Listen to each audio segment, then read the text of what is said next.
What if the entire planet froze over in just 1 week? No time to escape, no place to hide, just instant ice age, wiping out half of humanity. That's the nightmare we're diving into today. The Day After Tomorrow is Roland Emmerich's 2004 disaster film, where climate change doesn't slowly warm the planet, it throws us straight into a new ice age.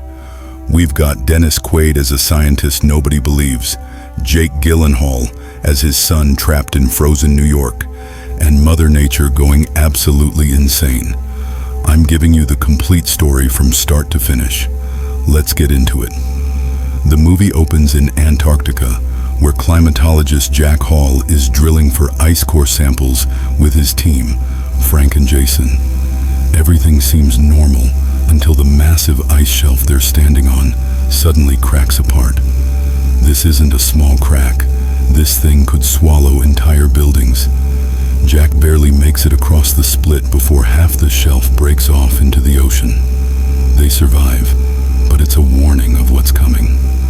Jack takes his research to a UN climate conference in New Delhi. He presents his findings showing that climate change could trigger a new ice age, but he thinks it'll take centuries. The US Vice President Raymond Becker completely dismisses him, saying it's too expensive to take action. Classic move, ignore the science because it's inconvenient. But there's one guy who believes Jack. Professor Terry Rapson, a Scottish oceanographer, contacts him and says his data matches what they're seeing. Ocean currents are slowing down. Temperatures are doing weird things. These two become the only people who see the disaster coming. Then everything goes wrong at once. Tokyo gets hammered by hailstones the size of grapefruits. People are getting killed in the streets. Cars are destroyed. It's absolute chaos. Los Angeles gets hit even worse. Multiple massive tornadoes tear through the city simultaneously. We're talking about twisters ripping apart the Hollywood sign, flinging cars around, destroying downtown LA in minutes. The destruction is so fast that people can't even evacuate. Meanwhile, astronauts on the International Space Station look down and see 3 gigantic storm systems forming over Canada, Europe, and Siberia. These aren't normal storms. They're superstorms with eyes like hurricanes. But inside those eyes, the air is so cold, it instantly freezes anything it touches. Negative 150 degrees Fahrenheit. Cold enough to freeze jet fuel in seconds. 3 helicopters try to rescue the British royal family from their castle in Scotland. They fly straight into the storm's eye, and the fuel in their tanks freezes solid mid-flight. All 3 helicopters crash. Everyone dies. Jack, Rapson's team, and a NASA meteorologist work together to build a forecast model. What they discover is terrifying. Jack wasn't wrong about the ice age. He was just wrong about when. This isn't happening in centuries. It's happening right now, in 7 to 10 days. Jack's teenage son Sam is in New York City for an academic decathlon with his friends Brian and Laura. They meet a new friend, JD, this rich prep school kid. New York starts getting hit with insane rain. It's been pouring for days. The streets fill with water. Sam and his friends are helping people evacuate when Laura cuts her leg while rescuing 2 French tourists from a taxi. This injury becomes critical later. Then the real nightmare hits. A massive storm surge, basically a tsunami, comes roaring into Manhattan. This wave is nearly 40 feet tall. The Statue of Liberty gets completely submerged. Ships get pushed inland. The entire city floods in minutes. Sam's group makes a split-second decision to run to the New York Public Library. They barely make it inside before the water engulfs everything. Sam finds a working payphone and calls his dad. Jack tells him about the superstorm coming and warns him the temperature is about to drop catastrophically. He makes Sam promise to stay inside and keep warm. Then Jack makes a promise that seems impossible. "I will come for you." Jack goes to President Blake and shows him the forecast. He draws a line across the United States and says everyone south of this line needs to evacuate to Mexico immediately.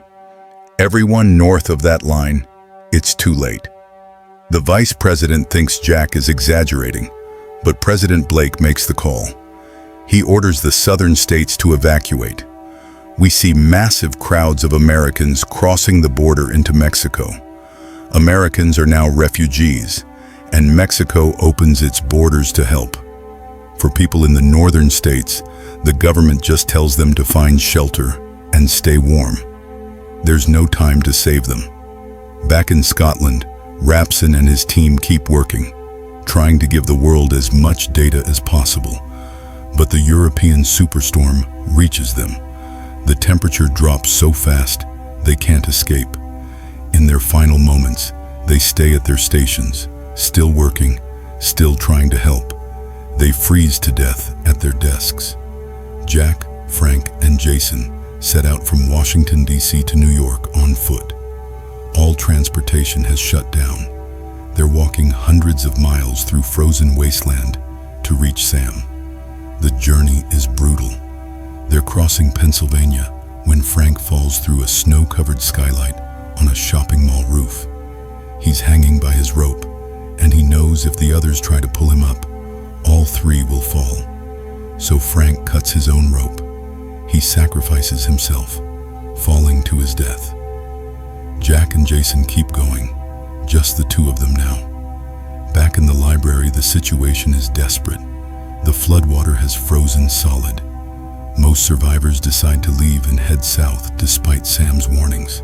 Sam, Laura, Brian, JD, and a few others stay. They burn books to stay warm. Laura's injury gets infected. She develops sepsis, and she's dying. They need antibiotics, or she won't make it. Sam, Brian, and JD venture outside into the frozen city to find medicine. They find a Russian cargo ship that drifted inland and froze in place. They break in and find penicillin in the medical room, but they're not alone. Wolves from the Central Park Zoo escape during the flood, and they're hunting in the frozen city. The boys fight off the wolves with flares and whatever they can grab. They barely escape with the medicine. Just as they return to the library, the eye of the superstorm passes directly over Manhattan. The temperature drops to -150 instantly. Everything outside freezes in seconds. All the people who left the library earlier are now frozen solid, dead where they stood. Jack and Jason barely survive by hiding in an abandoned restaurant, burning everything they can find as the eye passes over them. Days later, the storms finally end. Jack and Jason emerge and continue to New York. The city is unrecognizable. Everything is buried under ice and snow. It looks like the Ice Age returned. Jack makes his way to the library. He finds the frozen bodies of people who tried to escape. Then he walks inside and finds Sam's group alive, huddled together, but breathing. The reunion between father and son is wordless at first. Jack kept his promise. Meanwhile, Vice President Becker is now president because Blake's motorcade got caught in the superstorm and everyone died. In his first address from the U.S. Embassy in Mexico, Becker does something unexpected. He apologizes. He admits he was wrong to ignore the science. He sends rescue helicopters to every northern city to save survivors. The final scene shows astronauts on the International Space Station looking down at Earth. The entire northern hemisphere is white. Massive ice sheets cover North America, Europe, and Asia. The world has changed forever. But one astronaut notices something. The air has never looked so clear. Jack walked hundreds of miles through hell to save his son. Sam survived by listening to his scientist father. The people who ignored warnings froze to death. And humanity learned that when you ignore science, nature doesn't care about your excuses. That's the day after tomorrow.